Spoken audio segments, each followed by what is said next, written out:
Hey, John. I'm delighted to see you here. Hey, sorry. Me too. We've been friends for a very, very long time. A very, very long time. I think, I don't know, 30 years? More than 30 years, yeah. Yeah, yeah, yeah. So when we were both young, uh, Well, yeah, youngish for me. youngish, and respectively in the EATA board. Yes, that was where we met, sorry. Montepulciano. That's right. Making jokes all the time, I think, Yes. and doing the board work. Oh, a lot of board work. But we're here because you offered also to be one of the people who speak at this occasion. As you know, Intact Academy has been in existence for 40 years now. We've been training up professional coaches and consultants and leaders, mostly in agile business innovation. Our programs are now senior coach accredited. I'm really proud of that. And I've asked friends and ex-colleagues and ex-clients also to speak about what their passion is at the moment and what their ideas around change are. So I'm delighted you're here to speak about that too. Thank you. Maybe you'd like to introduce yourself because I'm understanding there's a change in your title at the moment. Yes, indeed. I'm Professor John Parr. Um, Hail. All hail, John. Fantastic. Um, Well uh, done. well, it is for me, sorry. As a child, I was profoundly, well, I'm profoundly dyslexic. And when I went to school back in the late 40s, early 50s, that was called stupid. Oh. That was the name I was assigned and told by my teachers. The best thing you can hope for is to become a street cleaner, a sweeper. So, Well, in some so senses, I have to say, in people's lives, you are a sweeper. So their prediction came true, but not but as a. not quite the way they thought it would. No. So yes, I'm very proud to have been asked to become a professor in a university in Kazakhstan, would you believe? Wow. Congratulations. So I I know, I know a lot of your work because we've been in touch a lot, but you've also written so many books that I'm following and reading. And they're all about the ones I've read, at least. I know you wrote a lot about PCM before, but you really focused on love. Well, love and emotions, yes. Yeah. And the books on emotion and love were quite recent in the last 2 or 3 years. So we've got foreplay, fair play, and foul play. Yes. A title which my editor said, "You can't use that, it's sexual." Yes. They insisted on putting a hyphen between the for and the play, which I didn't think was necessary. And that's all about my model, emotional assertiveness. And in it, there is a chapter which I call What's Love Got to Do with It? Because people see love as an emotion. And I say, no, it isn't. Love is not an emotion, it's a condition, it's a state of a condition of our relationships.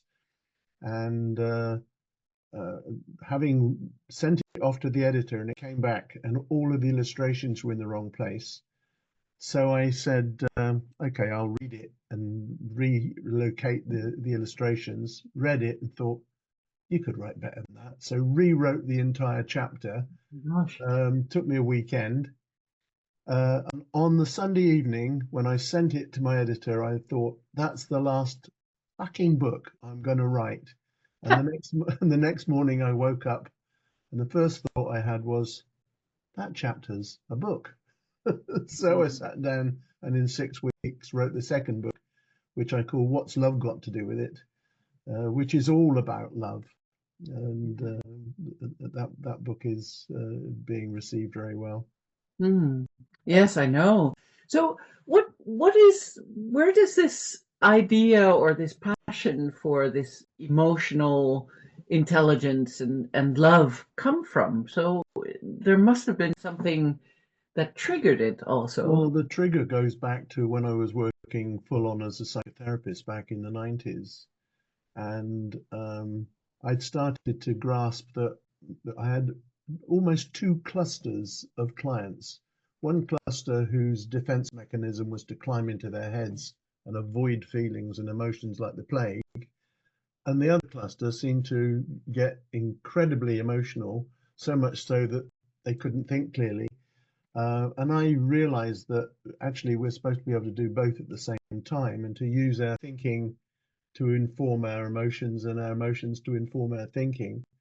So I started to develop techniques that I worked with my clients to help them to bring their emotions into their thoughts so that they could then use that to problem solve. Mhm. And around about that same time, I read Daniel Goleman, his book on emotional intelligence, and I thought, well, that's a really nice book. I love it. And it says nothing about the how to. Mm. And I've developed the how to, so I'm going to do something about that. So I chose to write my master's degree thesis on my emotional assertiveness material. In those days, I didn't call it emotional Yeah. assertiveness. I called it, first of all, I called it the feelings wheel. And Yes. then I called it applied emotional intelligence, and later on coined a term for it as emotional assertiveness. So that's its roots back to the early 90s. Yes, because I remember reading the first draft of the feeling wheel. So yeah, that must have been in the 80s, late 80s. Yeah, yeah, it was, yeah. Yeah. So can you give us the gist of, I know it's a complex thing, but could you give a gist of your emotional assertiveness thinking? Well, my thinking is that we first of all we've become very complex in the way that we think about emotions. We've made it overcomplicated. But Hmm. actually, it's not complicated. It's really quite simple.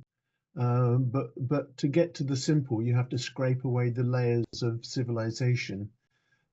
So I got back first of all to the concept that we have four basic emotions. The homeostatic emotion is happiness, but happiness is like not just yippee. It's a range of emotions from being calm, relaxed, content, all the way through to elated. Mhm. Um, and that what we're designed to do is to default always to being calm, relaxed, content, with our limbic system just ticking over and us ready to deal with the environment. And then when our primitive brain senses some form of change in the environment, either the external environment, like so if I made a sudden noise now, your brain would respond spontaneously before you had a chance to think about it, Mhm. putting you into fight and flight. Um, and also, as well as the external stimuli, there's the internal stimuli, how from our midbrain we generate images and thoughts and fantasies and all kinds of stuff that also triggers our primitive brain to stimulate emotions. So once that primitive brain is fired off, we experience a change in the environment as being a threat. Yeah. The first thing our fight flight response says is something's happened. This could be something that I get to eat, or it could be something that gets to eat me. Yeah. So at that point, we've got arousal in the limbic system. We have no clue what the hell we're dealing with.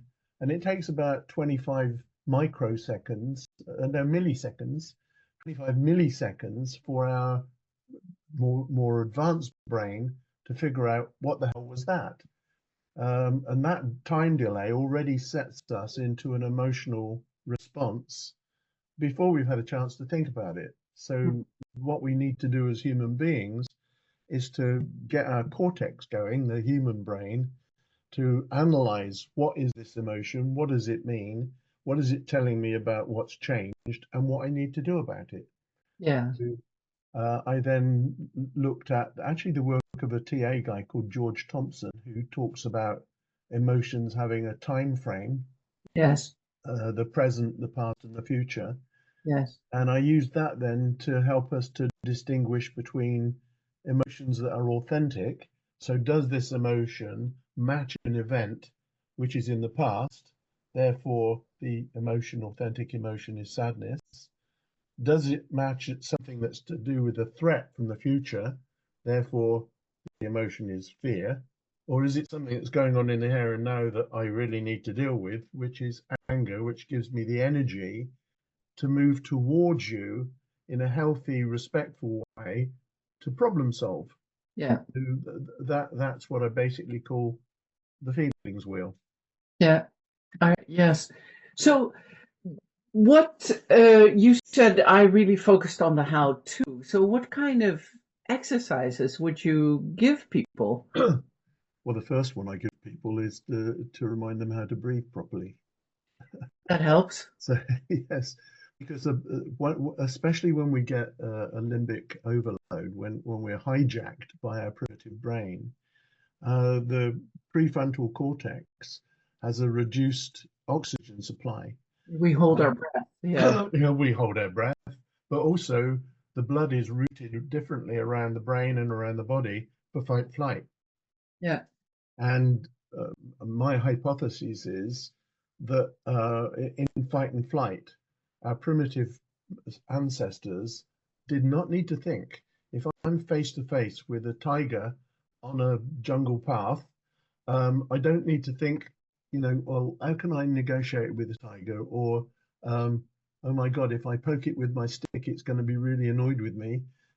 My survival is either I run, which is not a good survival technique. Tigers run faster than me. Or I take my stick and I shove it down its throat or poke it in the eye, which probably will annoy it, but may give me just that little bit of chance to get away. Yeah. Yeah. So I don't need to think. Like if I start thinking about what can this tiger do to me if I poke it in the eye, I'm not going to do it. So Hmm. I just have to go on the railway lines and which is great when dealing with a tiger in the jungle, but not very great when you're dealing with your partner in life who's Your just boss. or your boss. Yeah. So Um, so so, technique one is really so technique pause. one is to breathe, to Yeah. get oxygen back into the to the cortex, so that we can start thinking and using our human brain to problem solve and decision make. Yeah.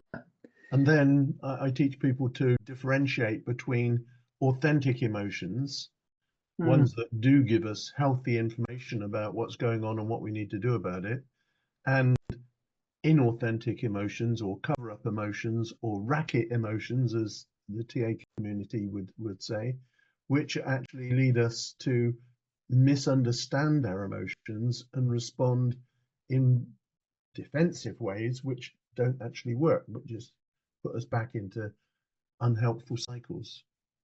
So you were doing work for a long time and you wrote about it and you still give those training programs, I know. Yes. How did you make that leap? I mean, I can think of all sorts of ways, but how did you go from emotional assertiveness to then what is love? Well, I was running a seminar in a TA a group in I think it was in Nottingham, a kind of large group, and I was talking about emotions and saying love isn't an emotion. And one lady who clearly thought that love was very important in her life, which indeed it is, but also thought that it was a pure and simple emotion, got very, very angry with me.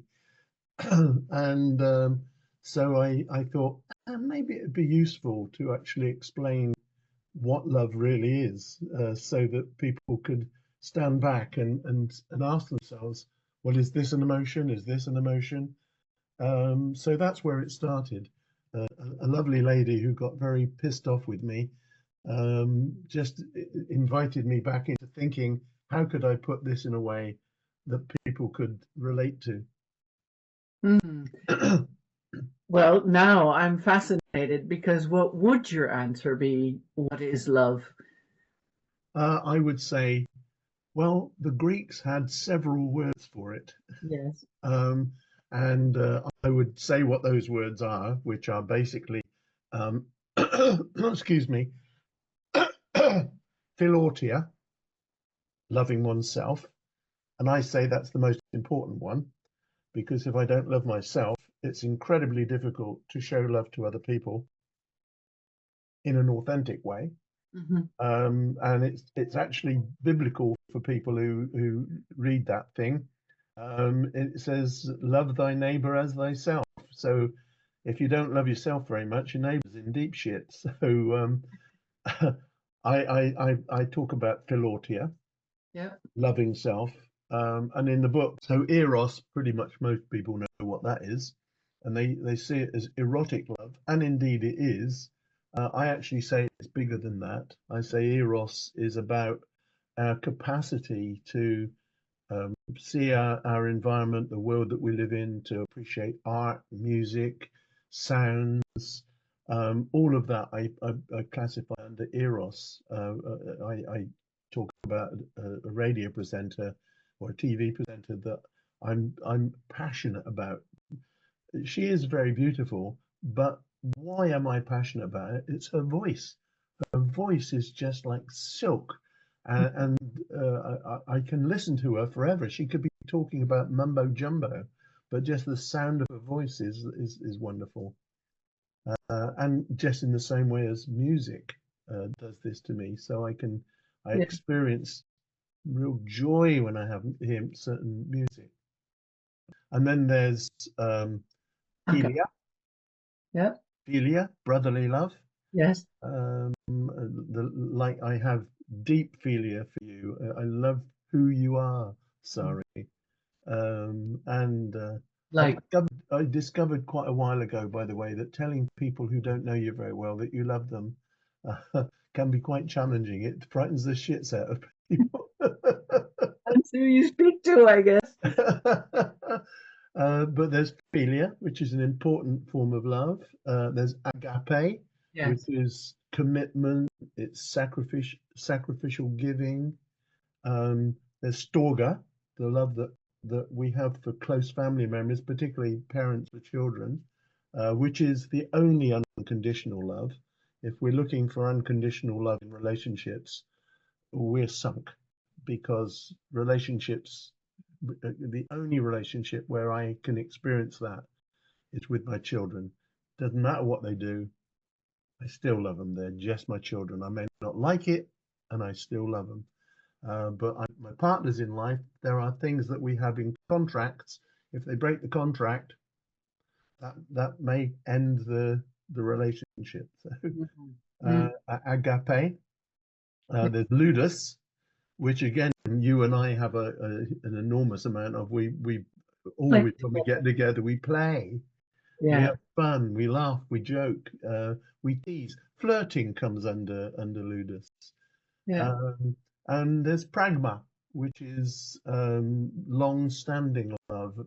Again, like for you, I experienced pragma with you. It's like I've known you for such a long time. I'm very comfortable with you, uh, Mm. and that's pragma. So I talk about all of those. There's a chapter on each. And, but why is it not an emotion? Because if you fall in love, we talk about falling in Yeah, love.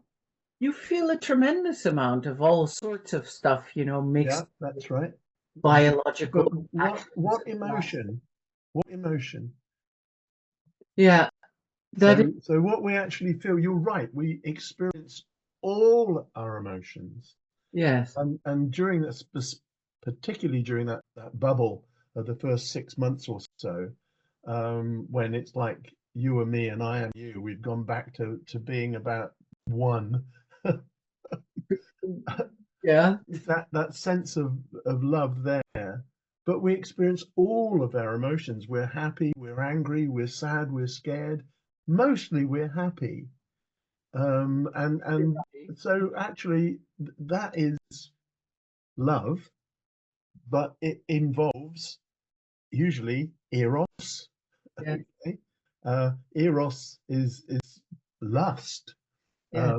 And certainly when I've fallen in love with my life partners, there's been a fair amount of that involved. Yeah. That is not an emotion, it's a physiological reaction. Yeah.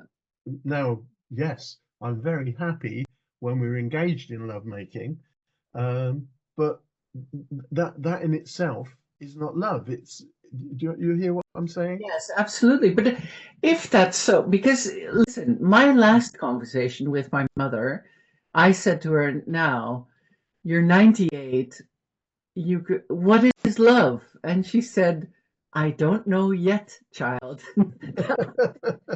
That's her answer. That's a wonderful answer because I think Yes, we're finding more yes. and more and more. And she said, but I love you unconditionally. I know if you love someone, you want to be with them, and I love you unconditionally. I was very, I thought Um, I was absolutely, this has been such a healing thing, Absolutely. my last contact with her. But it is interesting that my last conversation was about this with her, and here we are having a conversation. But what is Yeah. love? Yeah. And you're Yeah. saying it's not an emotion, and it's No. a whole lot of other stuff. But how would you define it then? I Do define you it. define I it? define it as how we envisage and how we embody the quality of our connection, of our attachment. So uh, each one of those loves has attachment involved, Yeah. but it's different kinds of attachment. And so love for me is about the quality of the attachment, the quality of how much I love myself and account for myself in the relationship, how Mm, much I love the other person in all the ways and treat them as an equal. So it's like being equal with one another. You and I are equal. We're mm. different. I can see that because I can see my image on the screen and I can see yours. And we don't look very similar. I shaved, No, and I I forgot to shave this morning, said, and somewhere I forgot to put my bonnet on. So we don't look the same. We don't act the same. We don't have the same qualities. You have skills that I actually do not have. I have skills that maybe you don't have. But together, we are equal. We can rely on one another and treat each other respectfully. So mm, for me, the real essence of love is respect. That we are respectful to one another in our relationship and we treat each other equally. We don't have I am more important than you or you are more important than me. We seek all the time for that win-win. It's what Byrne would have said. I'm okay, you're okay. yeah, yeah. But yeah, unfortunately, he never really defined that very well. But He didn't either, and I don't think he lived it a lot of the time either. From oh, the stories that I'm told. there you go. But yeah, brilliant man. A brilliant man. Yeah. So, so if it is the quality of relationship, and you were speaking about your own partner, saying, there's a like a fundament of respect and acknowledging difference, and then loving each other through that. Yes. um, and then there's a whole lot of stuff that is just contractual, you said, Yes. because in a long-term relationship, you said, except between parents and children, there is no real unconditional love. That must be a Absolutely. disappointment to a lot of people who are, I think it is. A lot of people are looking for unconditional love. yeah, And I have to say, if they're looking for that, they're going to be disappointed. yeah, Um, But it's if you carry that really far, John, it's almost a bleak perspective that you say all adult love is contractual. yes, and I would say if love is important to you and a relationship is important to you, put your asses in chairs and sit down and talk about the contract. Get a really clear contract for your relationship. And that involves what do we want to do together for our lives? What are our goals, our objectives? But what are the important boundaries? Mm, What is a no-go area? What are the must-have areas? Get that all clear. Because once that's all clear, you can really truly share agape, because agape is a contractual form of love. mm, Agape is like, I decide to commit myself to you. yeah. That's decisional. But before I make that decision, we need to have the contracts clear. So get the contracts clear, make the commitment, and agape then is the nearest thing you get to unconditional love. It is unconditional so long as the contract is maintained. Mm, Breaking the contract is a breach of the contract, is a breach of the relationship. And at that point, holding the contract sometimes is not negotiable. mm. It's interesting. I studied with the Gottmans, John Gottman and Julie Gottman, who they're basically transactional analysts, but it's different. So they have I studied couples therapy with them, and they are very similar to you. But one of the things they say, and it's puzzled me, is um, they are talking about the contract for happiness, really. Yes, So they talk about building a house of happiness, and that part of your job, and this is where I'm interested in your opinion. So part of your job is to contribute to the house of happiness of your partner. absolutely. I would go all the way down. I use the diagram of relationship where I say there are two people, there's you and there's me. And there's a third person which you can't see but exists. It's called the relationship. Yeah, And between you and me, there is a boundary. So you are always you, I am always me, and I have my needs and wants, you have your needs and wants. And within the context of the relationship, we bring those things together and we work out a contract where I can go as far as I can to help you meet your needs, and you go as far as you can towards helping me meet my needs. So we work together.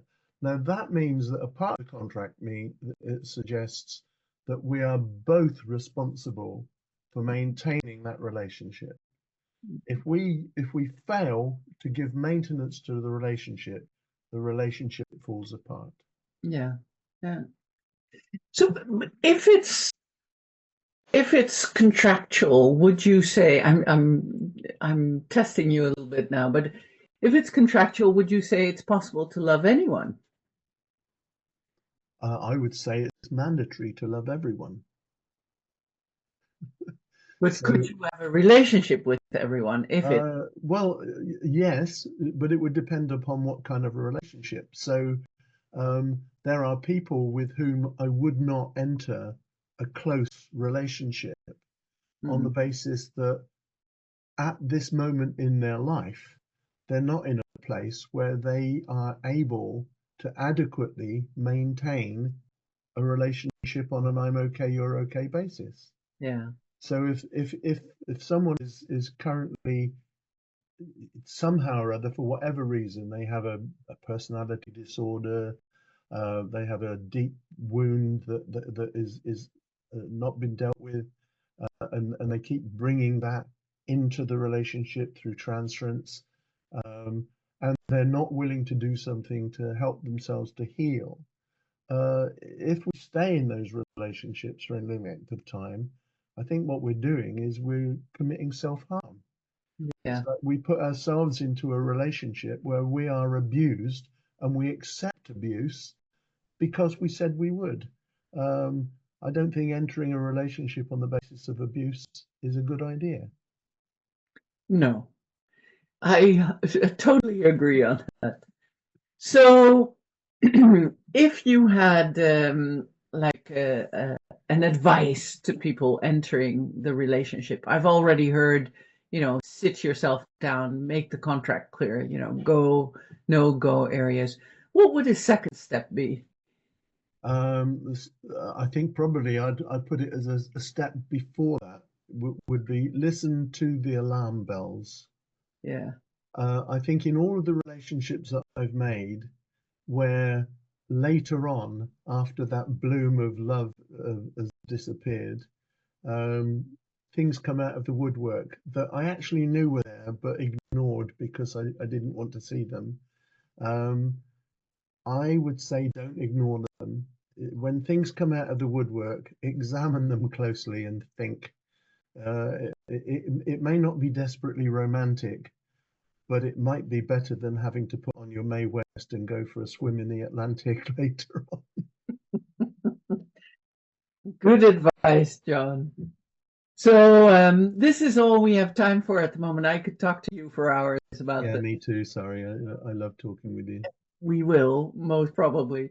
But thank you very much for this. And I wish you well on your next book. So, what is your next book about? Well, I haven't got a title for it yet, but the next book is about the influence that the environment has on how well we are able to perform in terms of emotional assertiveness.